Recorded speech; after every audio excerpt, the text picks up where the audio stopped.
ഇന്നൊരു what I ate four dinner video ആണ്. Cast iron പാനിലേക്ക് കുറച്ച് ബട്ടർ ഇട്ടിട്ട് മെൽറ്റ് ചെയ്തിട്ടെടുക്കാം. ഇതിലേക്ക് വെളുത്തുള്ളി ചെറുതായിട്ട് ചതച്ചത് ചേർത്ത് കൊടുത്ത് ഒരു ബ്രൗൺ കളറായി വരുമ്പോൾ ഇതിലേക്ക് നമുക്ക് ക്യാരറ്റും പയറും ചേർത്തിട്ട് സോട്ട് ചെയ്തിട്ടെടുക്കാം. അതിനുശേഷം കുറച്ച് ബ്രോക്കലി ചെറുതായിട്ട് മുറിച്ചെടുത്തിട്ടുണ്ട്, അതും ഇതിലേക്ക് ചേർക്കുക. നന്നായിട്ട് വഴച്ച ഒന്ന് അടച്ചു വെക്കുക, 1 മിനിറ്റോ 2 മിനിറ്റോ മതി. എന്നിട്ട് ഉപ്പും കുരുമുളകും ചേർത്ത് ഒന്ന് സോട്ട് ചെയ്തെടുത്ത് കഴിഞ്ഞാൽ നമ്മുടെ ഐറ്റം റെഡിയായി. ഇതിന് പകുതി മാത്രമേ കേട്ടോ ഞാൻ എടുക്കുന്നുള്ളൂ. ആസ് യൂഷ്വൽ ഇന്നും വീട്ടിൽ ചപ്പാത്തി തന്നെയാണ്. സോ ഒരു ചപ്പാത്തി എടുത്തിട്ടുണ്ട്. അതുപോലെ ചിക്കൻ കറിയാണ്. ചിക്കൻ കറിയിൽ നിന്ന് 1-2 പീസ് എടുക്കുന്നുണ്ട് കേട്ടോ. ഗ്രേവി അധികം എടുക്കുന്നില്ല, ചിക്കൻ പീസ് മാത്രമേ എടുക്കുന്നുള്ളൂ. പിന്നെ പരമാവധി നേരത്തെ ഡിന്നർ കഴിക്കാൻ വേണ്ടിയിട്ട് ശ്രദ്ധിക്കുക, അതാണ് നമ്മുടെ ശരീരത്തിന് നല്ലത്. സോ ചപ്പാത്തി ഇഷ്ടമില്ലാത്ത കുറച്ച് ആൾക്കാരുണ്ട്, അവർക്ക് വേണ്ടിയിട്ട് ഞാൻ ഇതിലേക്ക് കുറച്ചുകൂടി ബട്ടർ ആഡ് ചെയ്ത് 1 സ്പൂൺ മൈദ ചേർത്ത് ഒന്ന് റോസ്റ്റ് ചെയ്തിട്ട് എടുക്കുന്നുണ്ട്. ലോ ഫ്ലെയിമിൽ ചെയ്യണേ.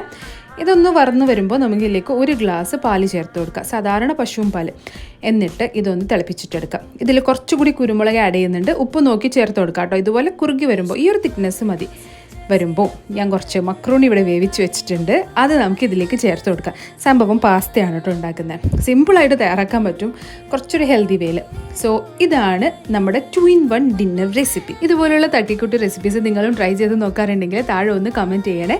അതിൽ നിന്ന് എനിക്ക് ഇഷ്ടമാവുന്ന റെസിപ്പീസ് സെലക്ട് ചെയ്ത് ഞാൻ വീഡിയോ പോസ്റ്റ് ചെയ്യുന്നതായിരിക്കും. So see you with another video. By.